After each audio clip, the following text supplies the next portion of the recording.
Good morning and thanks for joining us here on KLBK this morning. I'm Emily Falkenberg. I'm Nick Cranach. It is just before 6:30 on Tuesday, June 19th. We're looking at a hot, muggy day, which is something we're not very used to around here. I know, we have the tropical moisture. It's slowly going away today. Thank goodness. I know, you walk outside, instant sweat. Well, that's a sad thing. Anywhere else in Texas is always this humid, but whenever we get this kind of humidity, we're all like, ugh, we're dying. No, we can't do it. Yeah. It's too much. At least make it rain, right? Please? That's what I hear. That's what people keep telling me. If I could, I would. Obviously, my rain dance stinks. It doesn't work, so.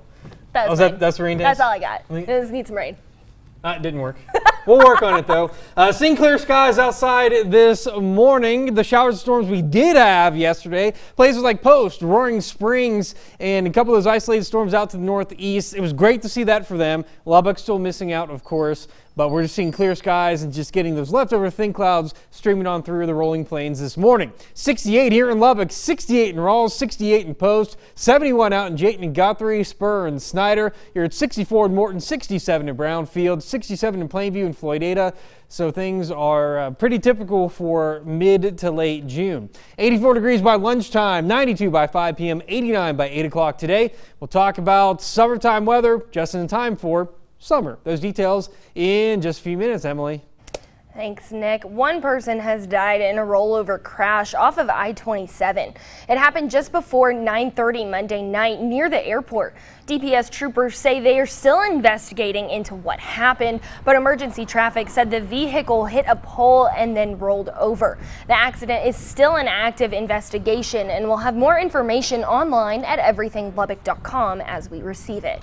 And the latest suspect wanted for their involvement in a drive-by shooting on June 5th is behind bars today. Officers say 19-year-old Sebastian Mitchell turned himself in to the Lubbock County Sheriff's Office. The shooting happened in the 1900 block of 37th Street. He now joins Malachi Peppers, D'Angelo Hill, and Travion Tyler. Officers say that Mitchell was the last person they were looking for in connection to this shooting. A mom speaking out for the first time, saying her son isn't guilty after officers arrested the 16-year-old for murder. The teen is being charged with the murder of 55-year-old Rudolfo Reyna, who was found dead on the sidewalk in front of his home Friday evening. Reyna's sister says the teen charged with his murder and Reyna had a friendship. The juvenile's mom mirrored that statement and says that's why she doesn't believe that her son could have done this. Our Courtney Fromm has the story. You know, the situation really is just new to his ears as far as like a person being deceased. You know, he's not aware of being there, you know, at the time of that. And like he said, you know, he made a statement saying that he didn't do that, you know, that he would not do that. He's very close to that man. And Letitia Watson says her son and Rudolfo Reyna lived across the street from each other. You know, my son has a heart for people. You know, my son would go over there and mow this guy's yard twice a week. When Lubbock police arrived on the morning of June 15th, they found Reyna's body with several gashes to his face and knee and a stab wound to his stomach. Now, Lubbock police say the teen, a neighbor, and Reyna were all hanging out earlier in the evening. Now, the teen told police he wasn't around Reyna after midnight and didn't know what happened. Gloria Reyna, Rodolfo's sister, says her brother was just trying to help the teen get back on his feet. I never heard them argue or anything. All I know is that it got really serious and he stabbed him to death. I do know that my son and this individual they were very close. Police found dried blood on the front door handle of the teen's home. They also found a large kitchen knife and broken meat cleaver wrapped in a sweatshirt nearby. Police have not identified who the sweatshirt or weapons belonged to. You know, I always told him there was limits with people. He needed to be careful. Watson says they are planning on hiring an attorney to defend her son. He doesn't know anybody that was involved. He says he was not involved. So as far as like evidence and extra stuff, I feel like there's a lot that's gonna come out that needs to come out, and I feel like it will. Courtney Fromm, KLBK News. Medical examiner's office say the cause of death for Reyna's body is still under investigation. And groups are pushing for changes to Texas's marijuana policies. They're optimistic that 2019 is their year. The Texas GOP recently signaled support at its party convention for changing the law to make it a civil offense for adults caught with an ounce or less of marijuana. It includes a fine up to $100.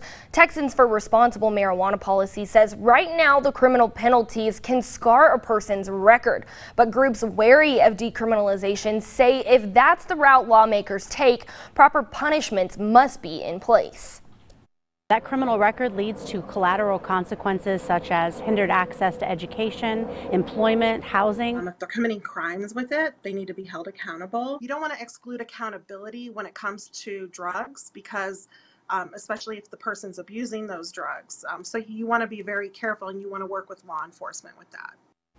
During its convention, the Texas GOP also showed support for 3 other policies.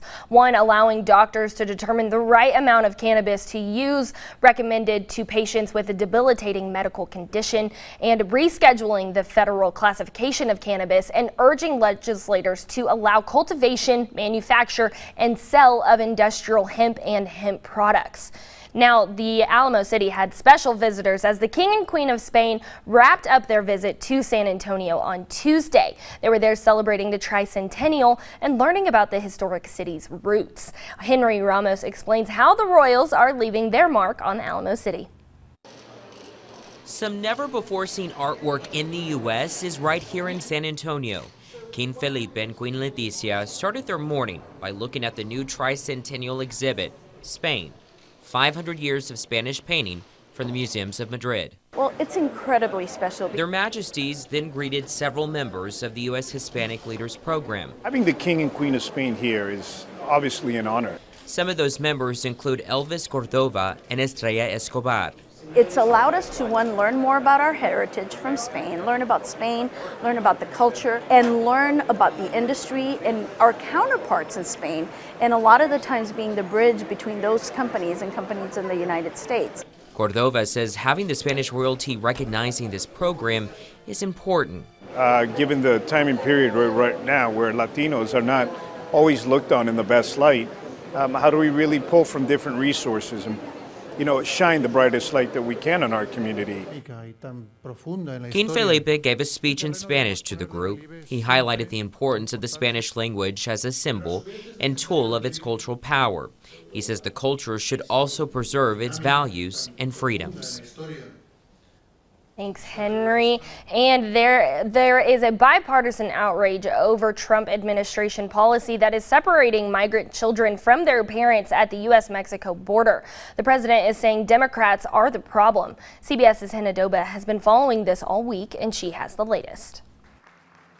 President Trump will be on Capitol Hill today to meet with Republicans on possible immigration bills. His administration has come under fire for its zero-tolerance policy of prosecuting any adult who crosses the border illegally and separating them from their children. Homeland Security Secretary Kirstjen Nielsen defended the practice. No more free passes, no more get-out-of-jail-free cards, no more lawlessness. Mr. Trump deflected criticism onto the minority party. If the Democrats would sit down instead of obstructing, we could have something done very quickly. Over the last 5 weeks, more than 2,300 children have been taken from their parents. Some are seen here in this video released by the U.S. Border Patrol from inside a detention center. Hopefully people will get the message and come through the border at the port of entry and not break across the border unlawfully. Republican Texas Senator Ted Cruz plans to introduce legislation to stop the separations. Kids need their moms and dads,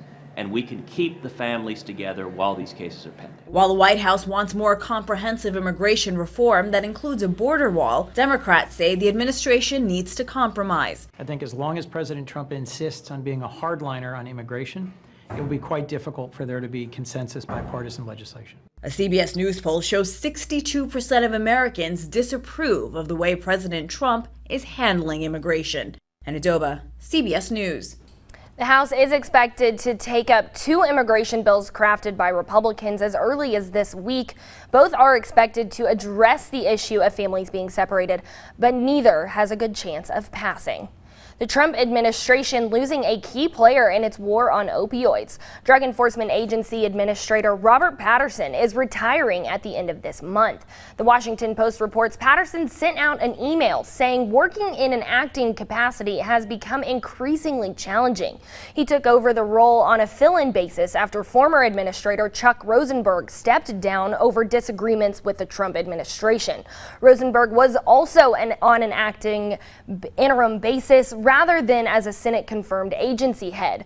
Patterson's email reportedly said the agency's chief needs to plan years into the future, which is too difficult for a fill-in leader to do. He has worked at the DEA for 30 years.